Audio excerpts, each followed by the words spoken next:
Welcome, everyone.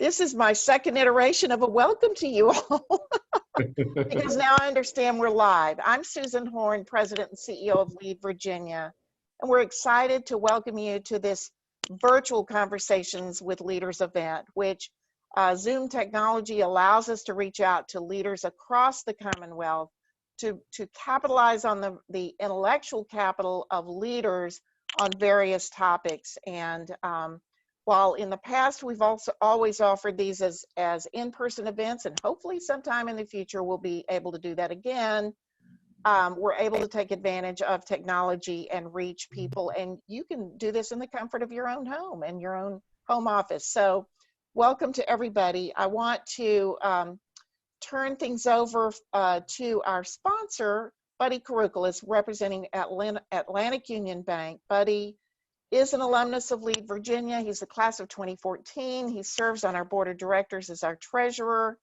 and he is going to welcome you as well. I also want to point out that we have some other Lead Virginia alumni on this panel on today, Joe Hines, as well as Bill Murray. And we're looking at our other panelists thinking, oh, you would be great recruits for a future class.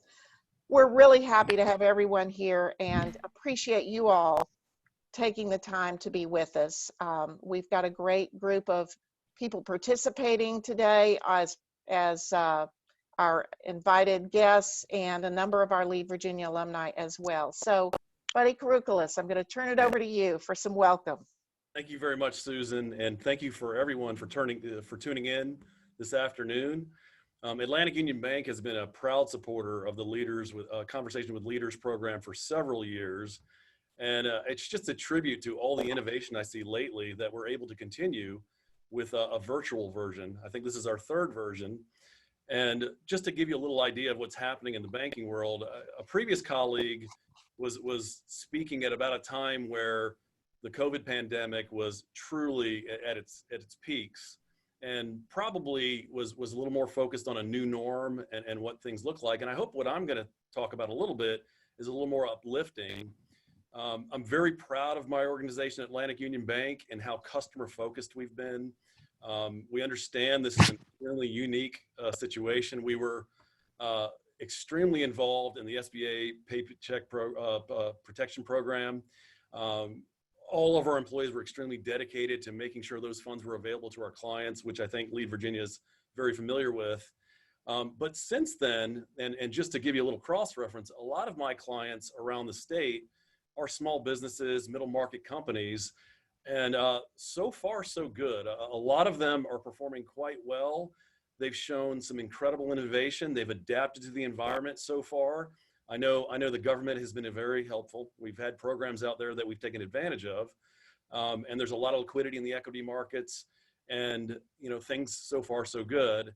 From my standpoint, from where we were 120 days ago, I'm just, again, so impressed, and I think the future looks bright if we can continue to see the innovation as it continues. Without further ado, again, Atlantic Bank can't be any happier to support this program. I'm excited to hear the comments from the moderators and panelists, and I'll turn it back over to Susan to introduce those folks. Thank you, Buddy. We appreciate it very much. I'd like to turn it back over to Joe Hines. Joe is going to be our moderator today. He is a Lead Virginia alumnus of 2008 and a board member. And Timmons Group is a wonderful partner with us on these Conversations with Leaders this year. And I will mention, before we get started, that this session is being recorded and it will be shown or available to you all on the Timmons Group YouTube channel. So if you'd like to go back and refer to that, to any of the information. Joe is the principal for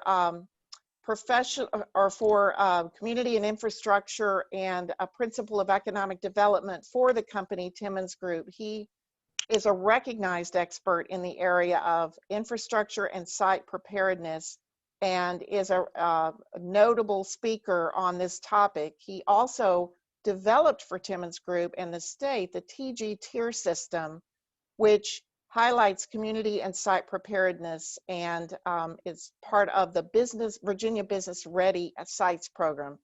He's an alumnus of North Carolina State University and a very proud MBA alumnus of Duke University's Fuqua School of Business. So, Joe Hines, turning it over to you. All right, excellent. Thank you so much, Susan. Good afternoon. Thank you, Buddy, for Atlantic Union Bank sponsorship of the Conversations with Leaders series, and Susan for your leadership with Lead Virginia. As Buddy mentioned, this is the third in a series of virtual conversations with leaders, and we have no doubt you will definitely be pleased with today's session entitled Virginia's New Energy Economy. We are extremely honored to be here today with our panelists. As mentioned, my name is Joe Hines. I will serve as your moderator, and I'm currently the Principal and Director of Economic Development at Timmons Group. I have not only the good fortune of introducing panelists, but I have the good fortune of introducing friends as well as colleagues. So first, I'd like to introduce Angela Navarro, who is now former Deputy Secretary of Commerce and Trade. I guess she's technically still on the state payroll. Angela recently served as Deputy Secretary of Commerce and Trade in Governor Northam's administration. And prior to that, she served as Deputy Secretary of Natural Resources under both Governor Northam and Governor McCullough, where she focused on energy and clean air policies. This past year, she led the administration's negotiation with the General Assembly on behalf of the Virginia Clean Economy Act. Prior to her appointments in the McCullough and Northam administrations, Angela spent 5 years practicing law with Southern Environmental Law Center out of Charlottesville as a member of the Clean Energy and Air team. While at the Southern Environmental Law Center, she led the organization's energy efficiency practice across the 6-state southeastern region, and she was the organization's lead attorney on energy matters in Virginia. Angela holds a business degree from the University of Florida and a law degree from Georgetown University Law Center. And as I mentioned, we're catching Angela in transition phase. This is technically her week off, but she seems to be busy doing a lot of other stuff, including this, as her last day in the administration was, I believe, August 31st. But next week, she'll actually be starting up her own law and public relations firm. And as I mentioned to her yesterday, I don't think she's going to be at want for having plenty of work to do. Second, I'd like to introduce Dr. Bill Murray. He's Senior Vice President for Corporate Affairs and Communication with Dominion. In addition, he is a Lead Virginia graduate and a former Lead Virginia board member. Bill is currently responsible for federal, state, and local government relations, corporate communications, advertising, public relations, creative services, philanthropy, and community affairs. He joined Dominion in 2007 as Managing Director of Corporate Public Policy and has held numerous positions until he assumed his current position in 2019. Prior to joining Dominion, Bill held positions in the offices of former governors Mark Warner and Tim Kaine. He currently is a member of the Board of Directors for the State Council of Higher Education for Virginia and the Virginia Commonwealth University Foundation. Bill received his bachelor's degree in history from the University of Virginia, his master's degree in public administration from Virginia Tech, and a doctorate in public administration and public policy from Virginia Tech. So needless to say, Bill is very conflicted on game day each year for the Commonwealth Cup. But I guess you get to have the best of both worlds. You get to be a Virginia Tech football fan and a UVA basketball fan. A third speaker, and last but not least, will be Will Payne. Will is the Executive Director of Invest Southwest Virginia, Managing Partner of Coalfield Strategies, and serves as Director of Southwest Virginia Energy Research and Development Authority. These organizations are primarily focused on driving new business investment to Southwest Virginia, in particular renewable and innovative energy technologies. In addition, he co-founded the Appalachian Grains as Southwest Virginia's first specialty grain broker, connecting local growers with craft breweries and distilleries in Virginia. Will previously served in the Northam administration as Chief Deputy for Department of Mines, Mineral, and Energy, or DMME, focusing on developing the East Coast offshore wind industry supply chain and economic sustainability strategies for the Virginia coalfields. I've had the opportunity to work with Will on the offshore wind initiative in 2015 as part of the consultant team, and he is very phenomenal when it comes to dealing with these issues and putting everything together. Will is also a graduate of William & Mary with a bachelor's in public policy. He was appointed as a member of William & Mary's Board of Visitors in 2014, where he currently serves as vice rector. My mom is also a William & Mary graduate, and she said William & Mary was a tough place to get into and a tough place to get out of. However, I guess they pulled you back in, Will, with the vice rector position. And not that he hasn't accomplished enough in his career, he decided to recently enroll in the Global Executive MBA program at UVA's Darden School of Business, and I believe he had his first class weekend not too long ago and has another one coming up this weekend. So to start off with, we'd like for each of you to provide an overview of the Virginia Clean Economy Act and the evolution of the Virginia energy market from your respective positions. Angela, I know a lot of people on the call are minimally familiar with the legislation, so if you could provide an overview and discuss the basis for the administration's approach to the Virginia Clean Economy Act and what the primary objectives were, that would be great. Yeah, thanks, Joe, and thanks, Susan, for inviting me to join today for this great conversation. I am going to attempt to share my screen, so bear with me for 1 second while I do that. I have a PowerPoint presentation that I will be using today. So let's see if this worked. All right, I think it worked. So we, during my time in the Northam administration, spent quite a bit of our area of focus on building a new clean energy economy, recognizing that there are many shared goals around clean energy, including combating climate change, economic growth opportunities, building new investments, creating new jobs across the Commonwealth. And that was really a major focal point for us as we went into this last General Assembly session, just recognizing that the timing was right for some significant changes in our policy landscape. So I'm going to start by doing a little overview of what the policy objectives are at a very high level, and then I'll talk a little bit about the legislative framework that we passed this session. And then I know Bill and will provide a bit more detail from their perspectives as well. So as I mentioned, the governor's office has been really focused over the last 2.5 years on creating a clean energy Virginia climate in Virginia.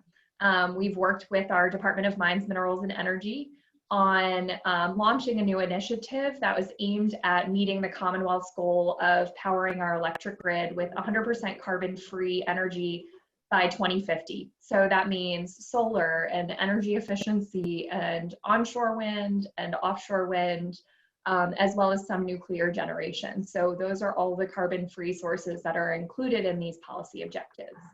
To meet these requirements, which we know will be significant new requirements, there will have to be a very large build out of new renewable energy, energy efficiency, and energy storage assets. And we'll talk a little bit more about that. But of course, with any new investment, that creates opportunities for clean energy businesses to grow and to expand in the Commonwealth. And that's really been the primary driver for this new policy landscape. So ensuring that those businesses that are already located here that would like to grow have those opportunities, but also new businesses that have never participated in Virginia's energy market before, that they can participate and they can have the opportunity to really grow our market as well. And then the last thing that I'll say on this slide is, as we were thinking about these new investments, there of course is the need to ensure that there's equity in this transition to clean energy. These will be new investments, significant investments. There will be, of course, a cost associated with them. So we have to be mindful of what that cost is. And with that comes the concerns around environmental justice. So making sure that no community gets left behind, but also no community bears the disproportionate adverse impacts of certain investments. So those were all of the policy objectives that went into this past legislative session. And before I dive into the Clean Economy Act, which was the big piece of legislation, I did just want to mention, while in the Northam administration, which I technically still am, I'm just on vacation this week, I did work with Governor Northam on an Executive Order 43, which the governor signed last September. And that really helped to shape the goals that were further during the General Assembly session. So the first is reaching 30% renewable energy by 2030, 100% carbon-free energy by 2050, which I mentioned, and then of course, advancing our energy equity goals. So now I'll just briefly touch on the Clean Economy Act. This is certainly the largest and most ambitious piece of energy legislation that passed during the 2020 General Assembly session. There were many other complementary pieces of legislation, so I don't want to say that the session lived and died around the Clean Economy Act. There were lots of other bills around solar and storage and offshore wind as well that were really, really important. But this was sort of the omnibus that encompassed a lot of the important goals, including our renewable portfolio goal that I mentioned, An energy efficiency resource standard. So that's the first time that we've had a mandatory energy efficiency standard in the Commonwealth, which will help to drive down the cost of the other investments that will be made. And then, as I mentioned, significant new investments in solar and onshore wind and offshore wind and energy storage. You can see the total number of megawatts there. It's hard to sort of put that into perspective, but if you think about it like this, our 2,600 megawatt offshore wind facility that Dominion is currently working to construct, that can power over 500,000 homes, almost 750,000 homes actually. So when you put it into that perspective, this is a significant new transformation that will power our electric grid in the years to come. So there were a number of other major regulatory changes that occurred as part of the Clean Economy Act that were, again, sort of first, the first time that we saw those types of considerations actually pass our General Assembly session. So the first is the consideration of the social cost of carbon. As I mentioned, there are dual goals around transforming our energy system. The first is the economic opportunity, but really complementary to that is cutting our carbon footprint and addressing the impacts of climate change. So incorporating the social cost of carbon in new construction really will help the Commonwealth to see more investment in carbon-free sources. I mentioned energy equity, so we actually defined historically economically disadvantaged communities and have language in the Clean Economy Act that the General Assembly passed to ensure that there was not a disproportionate adverse impact on those communities. And then the last thing that I'll say is the percentage of income payment program, or PIP, is another energy equity program that was included in the Clean Economy Act. And that's really aimed at the lowest income households to make sure that they have a payment structure that they can afford as this transition takes shape. And then my last slide before I turn it back to Joe is just a slide that one of the big trade organizations that does energy efficiency put together for us. We actually worked with DMME over the last couple of months and did a webinar series that a lot of these slides are pulled from. But I really like this slide because I think it shows just the diversity of our portfolio over the next 20 years. I don't know if your screen is big enough, but you can sort of see where we are in 2020, where renewable energy, which is the yellow swath, and energy efficiency, which is the green, they make up a very small part of our energy grid right now. But in the years to come, obviously, that will be a much bigger portion of our energy grid. And I think that's really important as we think about what that transition is going to mean. Obviously, that means opportunity for those investments and businesses. But at the same time, that means a lot of folks having to work together to accomplish those goals. So I think that's one of the beauties of a presentation like this, is that you get various sides that are sort of working together toward these shared goals. So with that, I'm going to stop sharing my screen and I will turn it back to you, Joe. Thanks. All right. Excellent, Angela. That was a great overview of the program and what you all were trying to accomplish. So I think that's fantastic.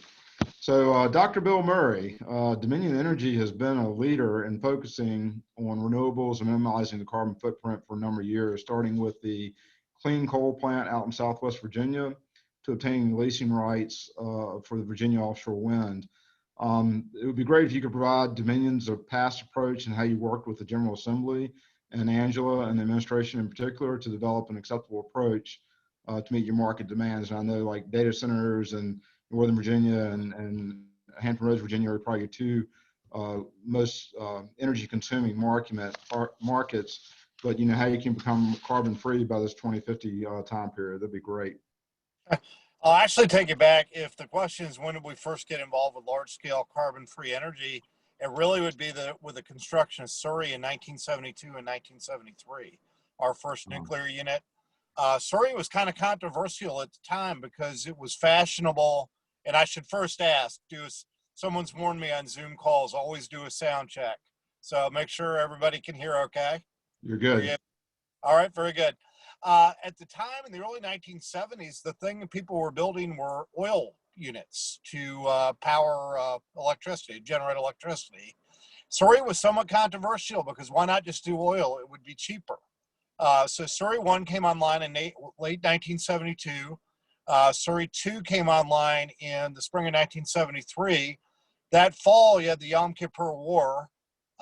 You had what Daniel Yergin calls the first oil shock, doubling and then tripling of oil prices, and suddenly having a carbon-free alternative to oil-fired generation looked pretty smart. So, it's sort of baked in our corporate DNA. Don't put all your eggs in one basket. On that point, I'd like to just make a couple of observations about the Clean Economy Act. I agree with everything Angela just said. That was very well summarized. One thing that's important is our business is not just power generation. If you go to an energy policy conference, I would venture, for anybody who's ever done that, 90% of the discussion, if not more, is about 1/3 of the business, which is to say power generation. So if you think about how an electric utility works, we do three basic things.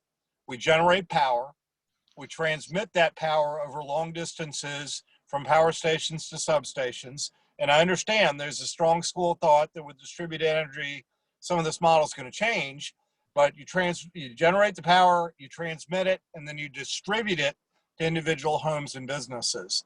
And while we look to transform how we generate power, we never want to take our eye off the ball of keeping the lights on 24/7. That is foundational to everything that our economy depends on, to the way we live our 21st century lives. And I hate to pick on California in examples like this, but as we've seen just in the last 3 weeks, that is not something you take for granted. If you work hard enough at it, you can get in a policy situation where even one of the world's 5 largest economies can no longer reliably keep the power on. That is something we would never want in Virginia. So I mentioned that only to say that power generation is vital. No one is more behind the transition to carbon-free electricity than Dominion. We actually were the first large utility to take a net zero pledge for both the gas and electric sides of our business, but we never want to take our eye off the ball of reliability. The other two parts of what an electric utility does, transmission and distribution, very important. Another observation I would make is there is a little tendency that when we project 25 years ahead, and I think the Clean Economy Act did a good job of avoiding this temptation, but we tend to assume that in 25 years, we will have the technology of today. Some of you remember, this even made a Star Trek movie, which is the only reason this quote came to my attention, when someone at the end of the Cold War wrote about the end of history. If we reach the end of history, is this the triumph of liberalism? And I mean liberalism in the sense of liberal democracy, not Democrat-Republican sense. And of course, we had a lot of history to live in. If anything, this year has taught us to be humble whenever you start thinking, okay, this is the limit of human achievement, or this is the end of history. But I think it'd be a mistake to just sort of rest on our laurels and say our technology is good enough. Let's just assume more of what we have today for the next 25 years. We're a restless country that is always trying to innovate, always trying to do things better. That is a very virtuous thing, a very virtuous cycle. It's something that is probably less typical of the electric utility industry than some other parts of the economy. And it's actually important that we have constant effort, academia, government, private sector, to work to make technology better. And I think that's particularly true in energy storage. Energy storage is a very valuable resource. It is a very valuable part of the business that we have. Clean Economy Act rightly sets ambitious goals for energy storage.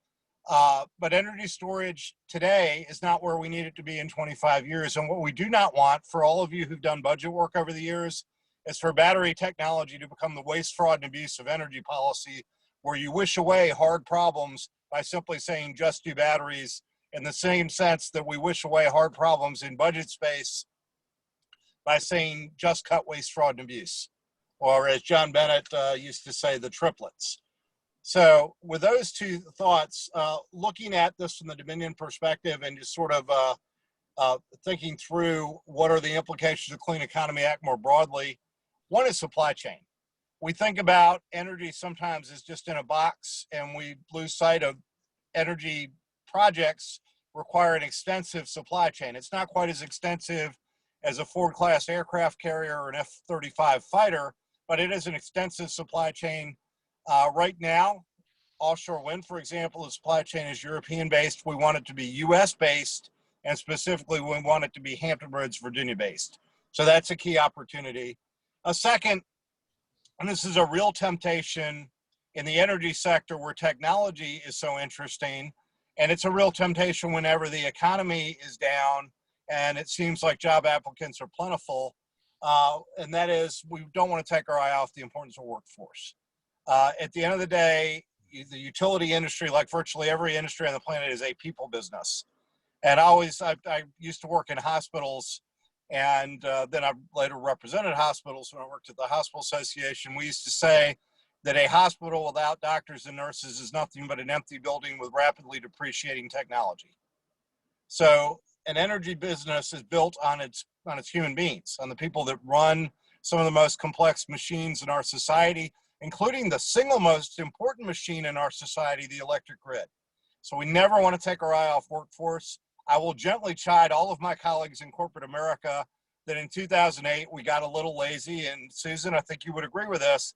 Companies got a little lazy around workforce. We wished away the problem of the boomers retiring, which is nothing but a math problem. We know when the baby boom began. We know when it ended. We know when people typically retire. It's been a math problem my whole career, and we sort of wished it away in 2008 because it looked like the boomers would be in the workforce forever. And of course, that was what they would say on the stock market. It was simply, I'm trying to find a nice way to say dead cat bounce, but it was simply, a temporary distortion of a long-term trend. It would be a mistake in this economic downturn to not double down on workforce and to make the mistake that we made in 2008 of taking our eye off the ball on that. So let's hope we won't do that.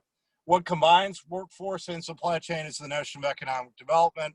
I know you've heard from Stephen Murray in a recent one of these panels.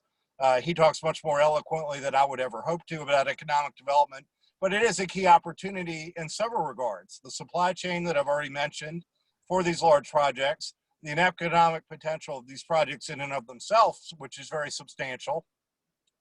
And then I once asked Christian Murray, how do you have time to work for anybody but Dominion? We have you do so many of these studies looking at the economic impact of one project or another.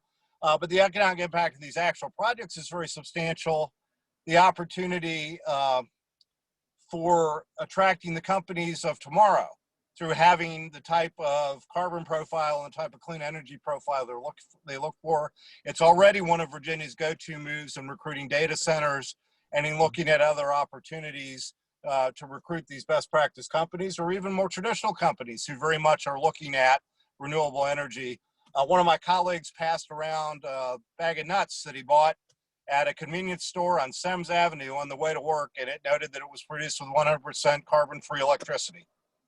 Bag of generic peanuts bought at a convenience store on Semmes Avenue. That was one of those moments when you realize the world has changed in a very significant way. The last thing I'll say, I want to build on something Angela said about energy equity. We have tended to think about environmental justice and energy equity in terms of avoiding harm, and rightly so.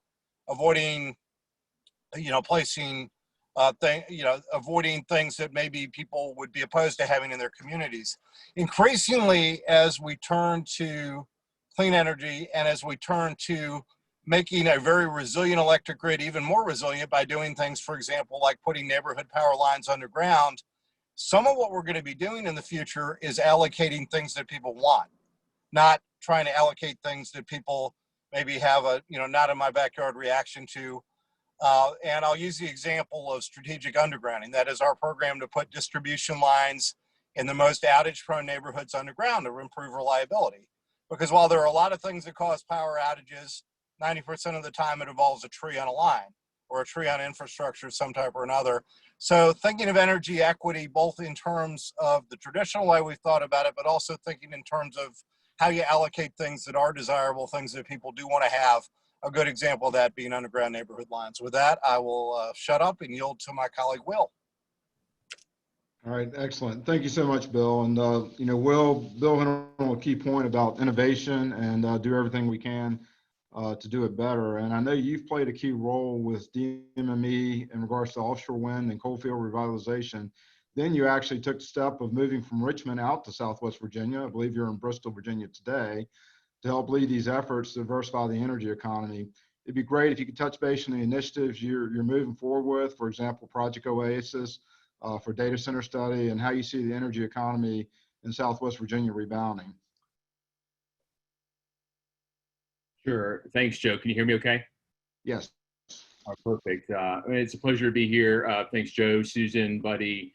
But it is a pleasure to be here with Bill and Angela in particular, because I mean, they're experts in their fields. I've known Bill going back over 15 years when he was running circles around the General Assembly during then Governor Warner's term. And it was an incredible time for me back then when bipartisanship, ruled the day. It was a 2004 session. I remember it, like yesterday, the infamous budget and tax reform battle. And it taught me a lot about risk and leadership and the Virginia way.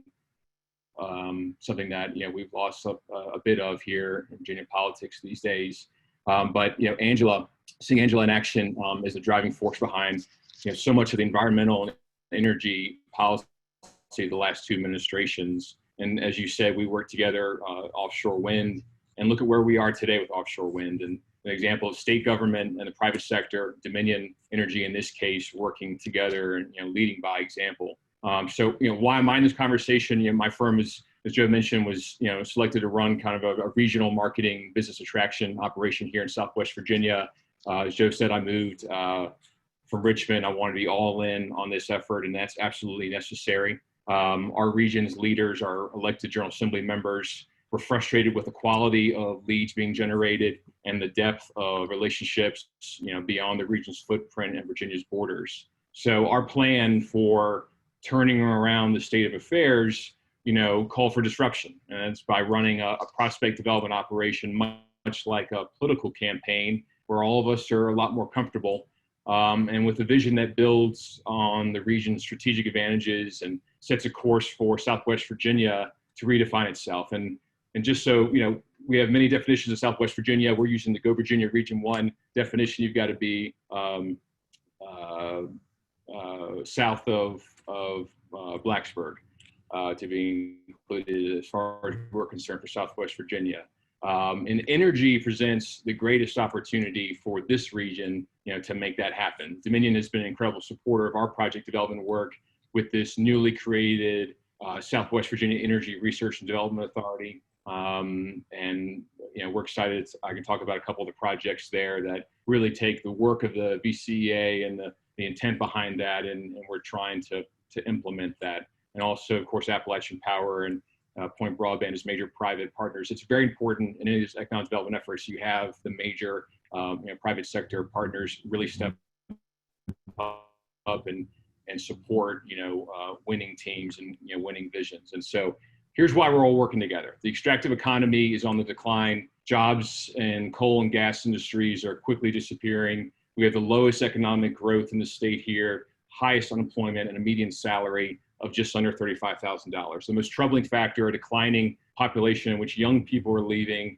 as the region's workforce, and therefore its major source of future tax revenue. It's in jeopardy.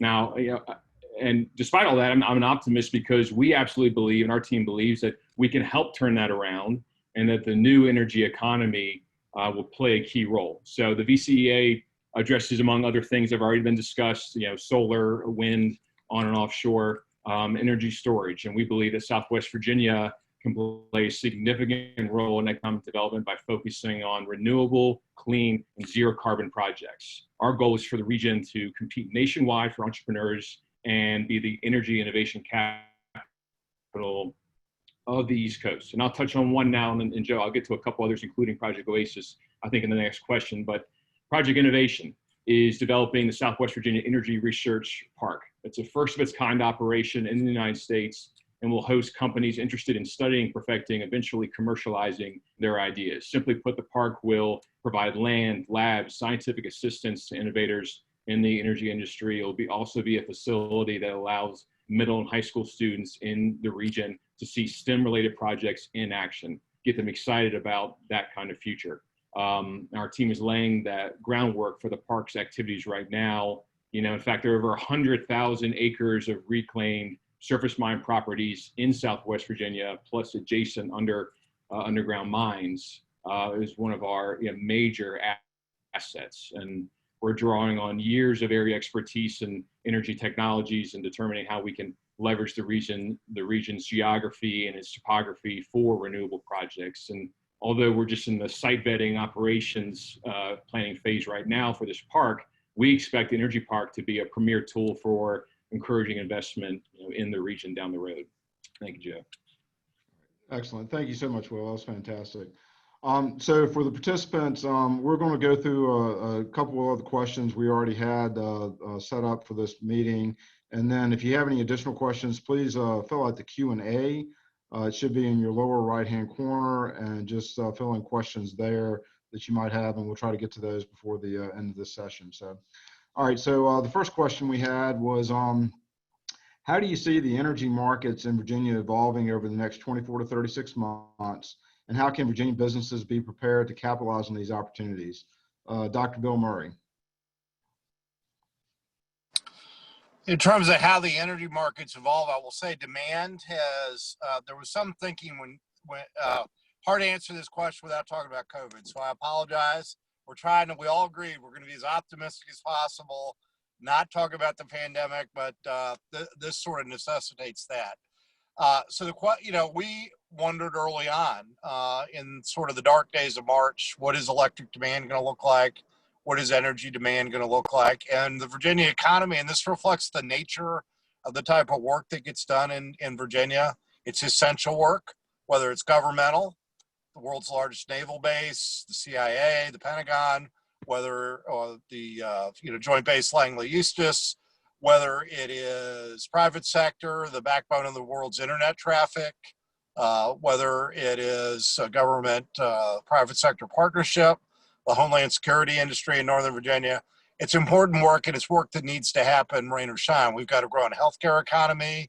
Of course, I would always be remiss not to say agriculture and forestry.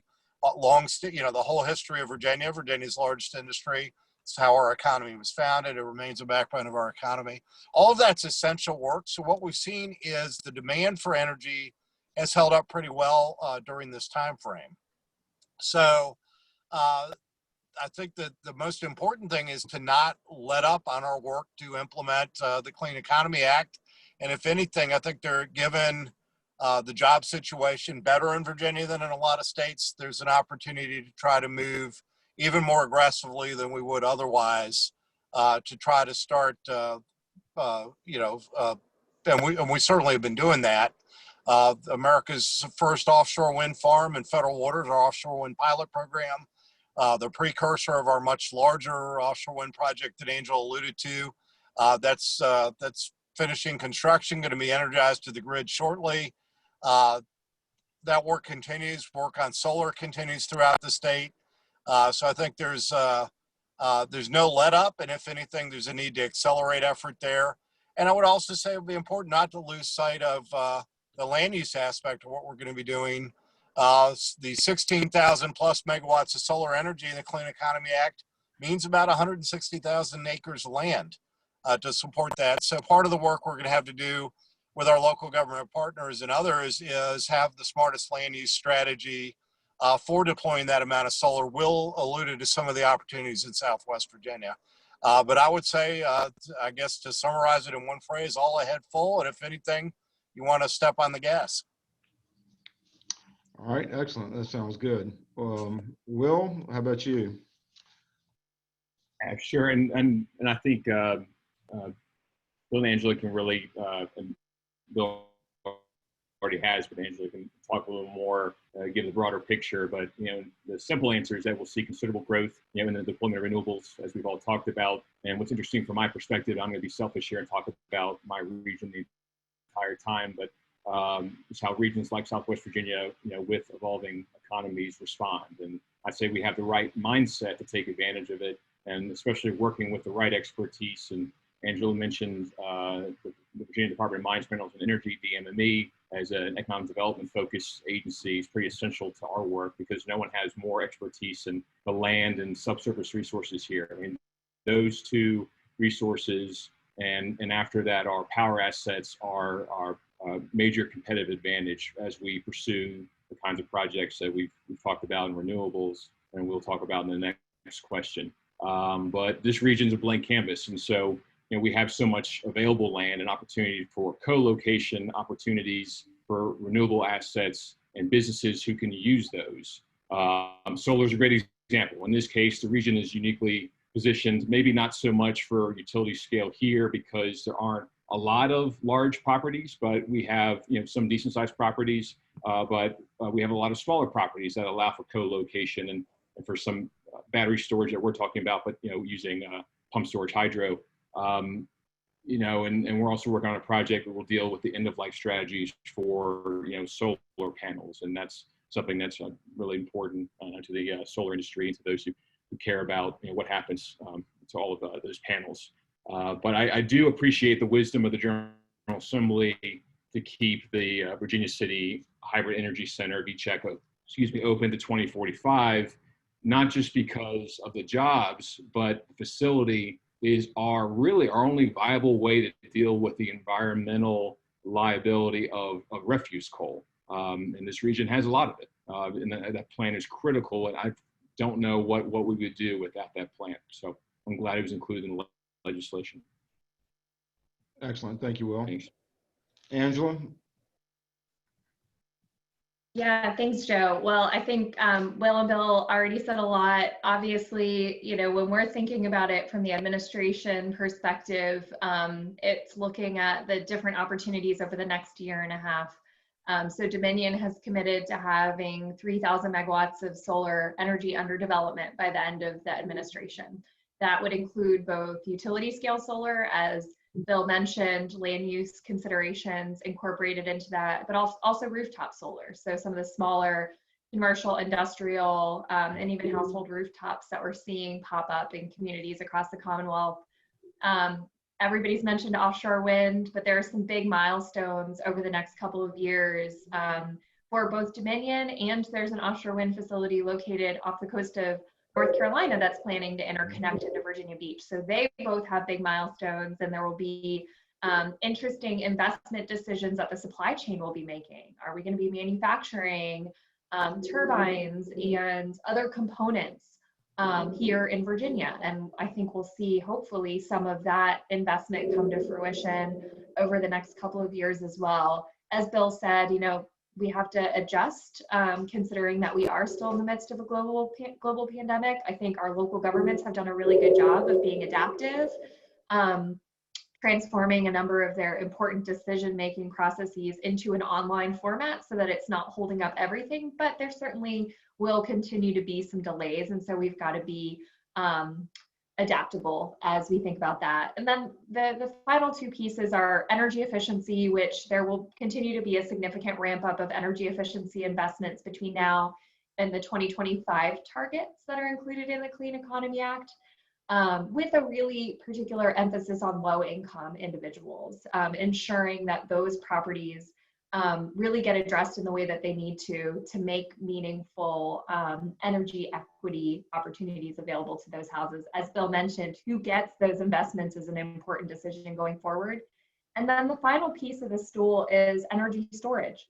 So all of this new renewable energy, it can't come online unless you have the storage to deploy the solar and wind when the sun isn't shining and the wind isn't blowing. And so the commercialization of those technologies will be really, really important over the coming years. And we're seeing some of our research institutions here in Virginia get more engaged in that. So I think that'll be a really exciting opportunity for our innovation sectors and our research and development to start commercializing more of those intellectual properties. So I think that'll be an emerging area for us to really pay a lot of attention to over the next couple of years. Excellent. Thank you so much, Angela. And you hit on a key point about research, and one of the items that you need to look at in these economies is how does this evolving energy economy drive that regional economic growth opportunities, as well as workforce requirements and research institutions, elements like that, and how can regional leaders be prepared to meet these new challenges and opportunities? Will, if you'd like to start off answering that one.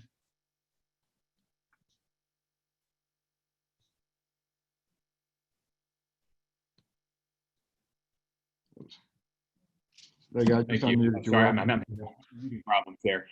So from a renewable point of view, we've got a bright future. I'm going to talk about Southwest Virginia again. We can build a region the way we want to build it around economic sustainability and resilience. And so the reason we're pushing projects is not necessarily because of legislation, it's because it's the right thing to do. And,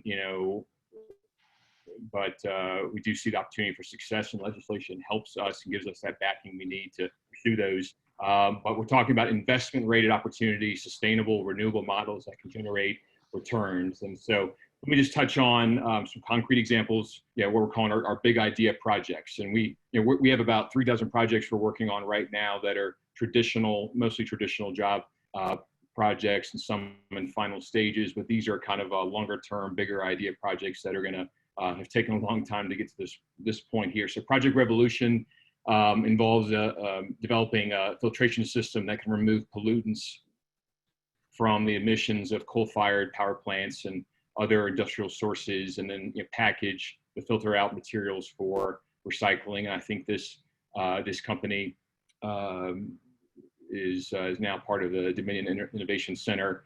Project Energizer lays the foundation for base load renewable energy solution for high tech and industrial operations, especially when coupled with other kind of renewable power sources like wind and solar. And so this technology involves pump storage hydro, but above ground without civil work.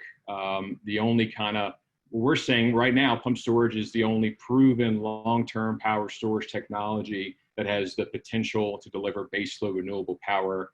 And my colleagues may disagree with me, but this project employs, pump storage hydro on a small, affordable scale, and provides, the opportunity for this region to leverage its topography and be an innovator, in renewable resources. So as we pursue ways to separate us from everywhere else in the state, and that's something we have to do. And this is a great example. My last one is Project Oasis, as Joe mentioned in the intro.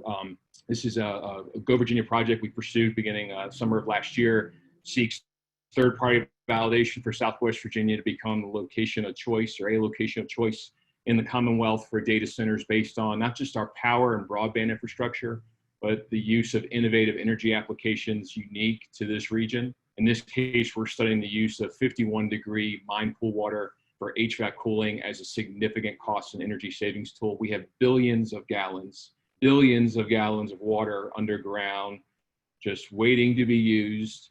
And in this case, to augment HVAC cooling can be a significant, and when we roll this out in a couple of weeks, will be a significant energy and cost savings tool that we hope will be, an attractive piece of the package as we have been talking to developers and data center companies, but not just data centers. This can work for any operation that requires, a lot of power, a lot of energy. And so with all these technologies, our team, we really believe we can help change the world with some of these, but we can do that with Southwest Virginia ingenuity.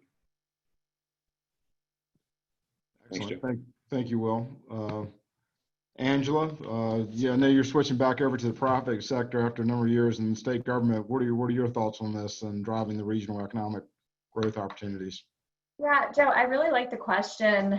One of the first things that we did when I moved over to Commerce and Trade at the start of the Northam administration is we did an economic development tour with Stephen Murray and his team and Secretary Ball. And at each stop, we brought in other agencies as needed. But what we realized in these conversations is that every region is unique. So the Eastern Shore, the Shenandoah Valley, and South Side, where they have more rural landscapes, they're more interested in utility scale solar and understanding zoning and new types of taxation opportunities. We did work on a tax option bill with our local governments in this past session that would give them some enhanced revenue by doing these utility scale projects. Hampton Roads, it was all about offshore wind. When we went down to Southwest Virginia, this was before Will was there, but certainly met with the DMME team while we were down and toured a coal mine and really talked to them about energy transformation and what does that look like. There's a lot of research and development that's going on in Southwest Virginia, and I think they're interested in positioning themselves as an R&D hub where they can create some commercialization. We're also seeing that in Northern Virginia. There are a lot of innovative data management businesses that are located in Northern Virginia that have an application to the energy space, whether it be energy efficiency or energy storage, or just thinking about integration into the grid as we're doing all of these new energy transformations. So I think that was a really interesting component of just getting to work in the economic development space over the last 2.5 years, is knowing Virginia is such a diverse state. Every region has its own economic model. As we see even with Go Virginia, each region has its own focus, and certainly every region has its energy needs, but also its desires about how it can engage in this transition. So I think there's a lot of opportunity in all corners of the Commonwealth. It's just going to be different depending on where you are. Excellent. Thank you so much, Angela.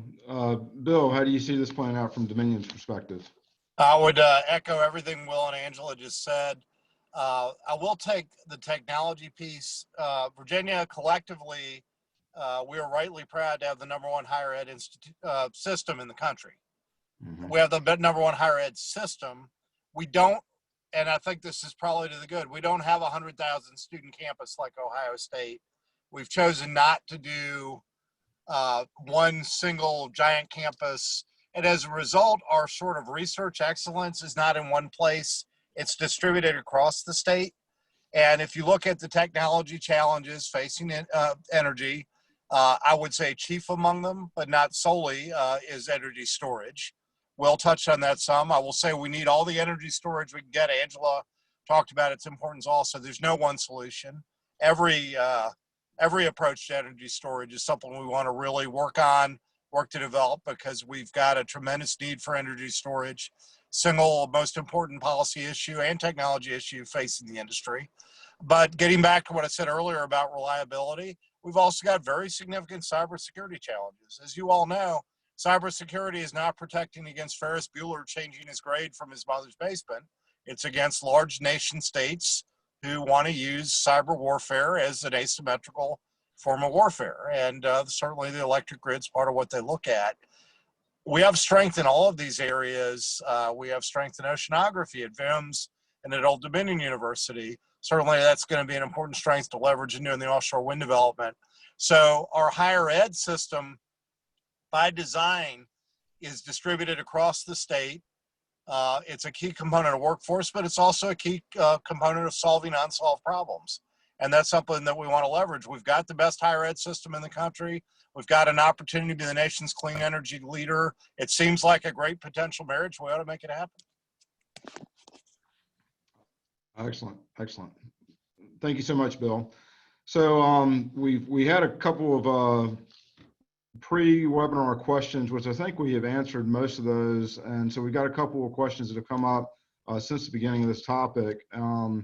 The first one is, and this might be more suited toward you, Bill, is does it really mean that by 2045 or 2050, 100% of Dominion's energy will be generated with renewables, or new projects have to be renewables? And I think that you're considering nuclear to be part of that carbon-free mix. Is that correct? Nuclear is carbon-free. So yes, nuclear is part of the carbon-free mix. But the goal in the Clean Economy Act, the outright mandate, there is a reliability provision where if you need something that is carbon emitting for reliability, you've got an opportunity to make that showing. But we are certainly working hard to try to meet the various requirements of the Clean Economy Act. So that is the goal, is that for power generation. Now, it's important to mention here that when we talk about carbon emissions in our society, that we're talking about three primary buckets: transportation, manufacturing, and power generation. The Clean Economy Act deals with power generation. So when we talk about being carbon-free by 2045, we're talking about power generation. It is important to note there is a caveat in the act, if you will, for reliability.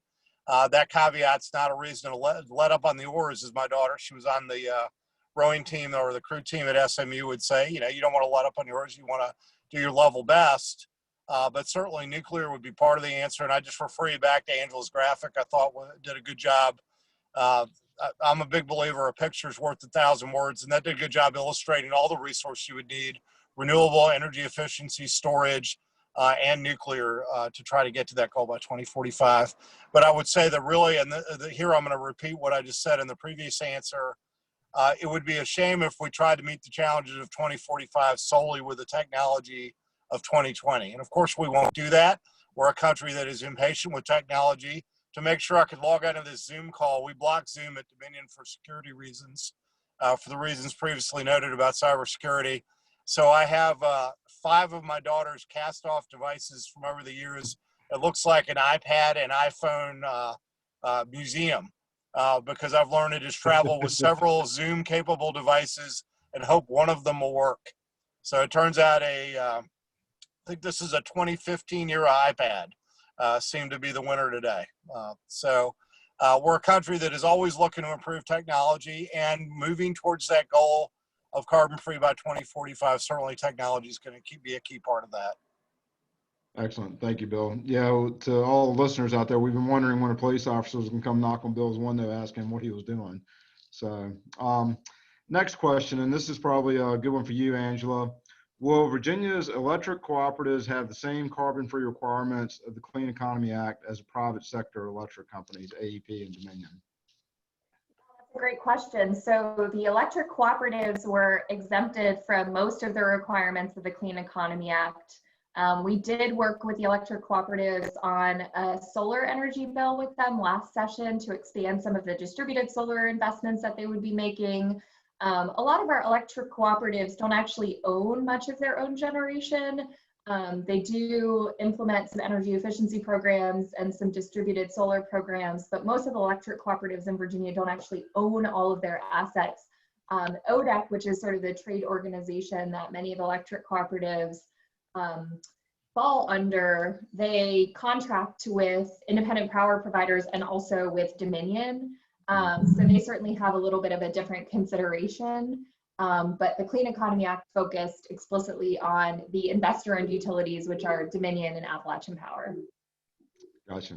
Yeah, I know looking from the State Corporation Commission map, it's like about 24% of the state's AEP, about 26% is Dominion, and the rest are electrical cooperatives. But I think Dominion and AEP probably serve 85% of the customer base at this point in time. So yeah, that's a smart move on y'all's part. So this one is from Paul Trapp. He mentioned about a month ago, Fortune magazine headline noted that the next stimulus should be a no regrets infrastructure bill. If Congress does finally pass such a bill, where should Virginia prioritize that investment? In other words, how does the energy infrastructure stack up against roads, bridges, transit, and or broadband internet connectivity? Angela, you want to take first shot at that? And I know, Will, you're dealing with some broadband issues out there. Yeah, I mean, we certainly pulled together a big team of folks internally as we were corresponding with our congressional delegation, articulating our needs. I certainly will not say that broadband is not important. That is one of our top priorities. And certainly the pandemic has brought that to bear with so many people working from home, kids doing school from home, businesses just need it. They need this strong broadband. So that's very important. But certainly a top priority in the mix around infrastructure would be on energy. We have said this in Virginia, you've heard this nationwide. We have an aging electric grid that really needs to be updated, and it will take some significant national investments to see that come to fruition.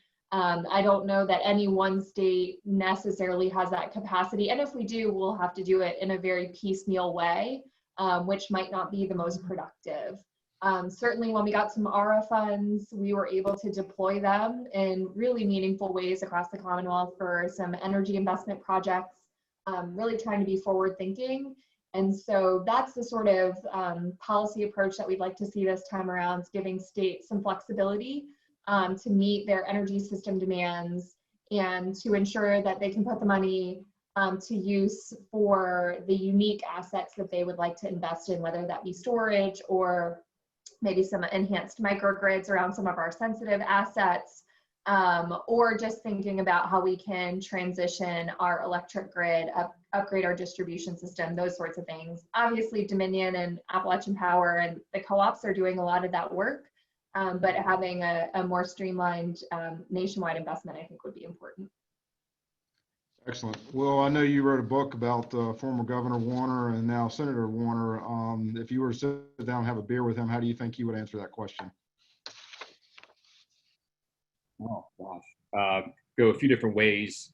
Yeah, but he's been down here a couple of times in the last few months, and this topic always comes up, and that's infrastructure and broadband. And I hope states would have some flexibility to use where they need it most, and regionally where they need it most. And speaking for my area, infrastructure and broadband are critical. We spend a lot of money on broadband. We talk a lot about broadband, but there are still many challenges there. Tobacco Commission has done an incredible job in administration, obviously, in DHCD and administering the dollars that we have.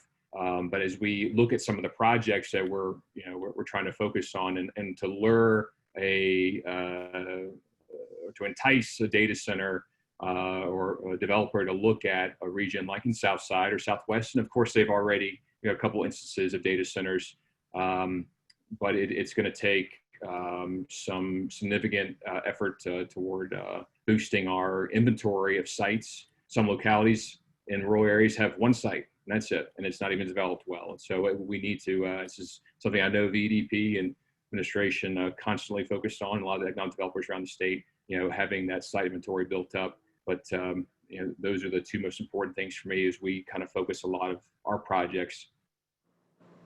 But at one point in particular, Angela, you mentioned it's great microgrids. This region is prime for microgrids, and I think we can employ some kind of unique strategies around there. So, thank you for you really led the way and given us some opportunities. That's great. Bill, you got any thoughts on that? I'll just add, I think an underappreciated president of the last century was Dwight Eisenhower. One of his great accomplishments, the interstate highway system, he sold in part as a national security investment, and rightly so. We would benefit from a stronger, more secure electric grid, stronger, more secure bridges and highways, stronger, more secure airports. John Castine, who a lot of people forget, in addition to his landmark tenure as president of UVA, was Secretary of Education for Governor Robbie, said once that every time we've invested in higher ed, there's been resistance to expanding the system, and every time it was the right thing to do.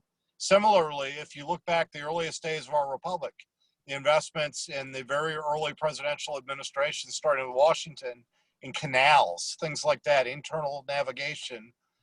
Every time we've made a significant investment, and the most relevant here, I guess, would be the rural electrification investments of the 1930s and the New Deal, and then the Atoms for Peace program, and the investments in nuclear energy in the 50s and 60s and 70s. Every time we've invested in infrastructure, we've reaped the rewards economically, societally, and from a security standpoint. I think we've got an opportunity to do that again. So I think there was reference made earlier to the era of bipartisan cooperation. Will alluded to it. Angela alluded to it. And I think infrastructure is still something you can bring a wide range of people together because it's the right thing to do. Sure, that's great. Well, one last question. I think this is for you, Bill, and it's a question on nuclear. Okay. Is Dominion exploring supporting research of micro generators and small nuclear power reactors? And I remember hearing I remember hearing a famous movie star basically saying, "Hey, I'm waiting for a little nuclear reactor I can put in my house to run my house." But I think on a more serious note, can you do nuclear reactors to the size that you can run a city or a small city or a large city? We have publicly announced that we're working as part of a consortium on small modular reactors. We believe nuclear, it is certainly, as I've said earlier, an important part of the solution on building a carbon-free economy. But I'll just stick with what we've publicly announced. We have looking at new technologies. One of those technologies that's out there are small modular reactors. Now the years are running together. About 2 years ago, year and a half, 2 years ago, we announced that we were doing some initial investments as part of a consortium in that area. And it remains looking at technology challenges, building scholar scale nuclear in a way that that has not been possible in the past. That is certainly a key technology advance that the Clean Economy Act allows for. It'd be one of the things we're certainly looking at. Other things, I mentioned battery storage already, hydrogen, certainly clean, green hydrogen. would be another area, but there's a lot of new technology opportunities out there. And wherever these opportunities land, we want Virginia to be part of it. Excellent, excellent. And then we have one more question pop up, and I think this will be it, and we'll close out the conversations. Is what countries or country have favorable energy approach that you think we should benchmark and can emulate?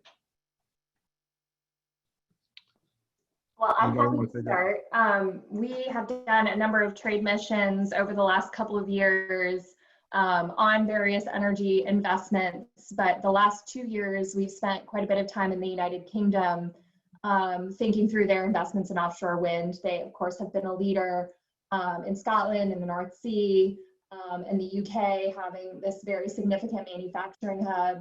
So just thinking about that as one of our future pillars, what they've done to sort of pave the way, having a consistent national policy around siting and development, having a consistent procurement structure, which is really something that's helped to drive down the cost of offshore wind in the UK. Just a couple of years ago, the installations were twice what they're now being bid for. So we've seen those costs decrease dramatically. And then the workforce development that they've built. I got to go up to Aberdeen, which is an traditional oil and gas hub, but they've done some really innovative things around workforce development, transitioning some of the workforce that were losing their jobs because of declining oil and gas industry sales in Scotland, and moving those individuals into the offshore wind space. So I think that's another opportunity for us, especially as we're thinking about our robust maritime workforce and creating some skills opportunities for them here in Virginia, building some research and development consortiums as well. So I would say that's probably just the most ripe model in my mind as we're starting to build a new industry here in Virginia as well. Excellent. Thank you so much, Angela. Thank you so much. Well, that's y'all, this has been an incredible panel. I guess in closing some things out, first and foremost, I would like to personally thank each of you for both your time and then more so for your leadership in the Commonwealth. It's very obvious that y'all have been very engaged. Y'all are trend setting on a number of levels, and appreciate the fact that y'all are really taking this initiative and taking this as a very serious issue and approaching it with heart and with empathy and sympathy towards how we need to deal with this societally as well.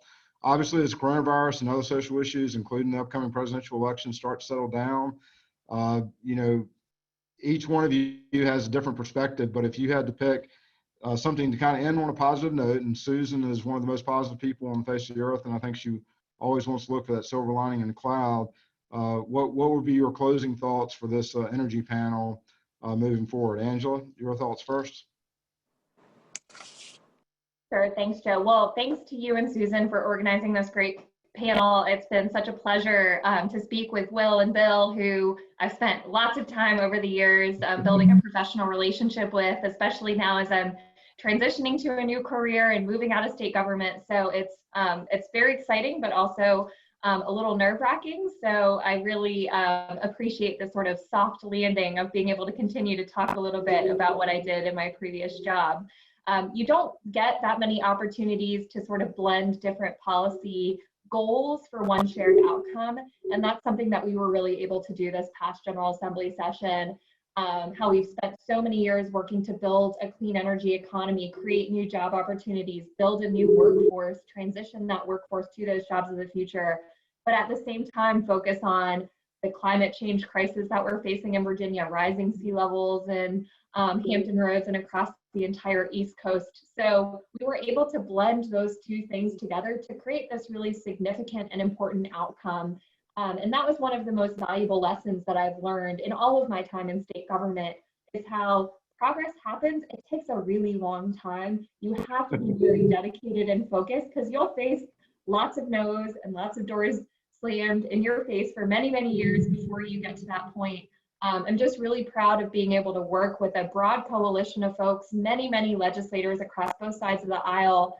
And especially now while we're dealing with the economic fallout from the pandemic, I do think that this energy transition continues to be a bright light for us.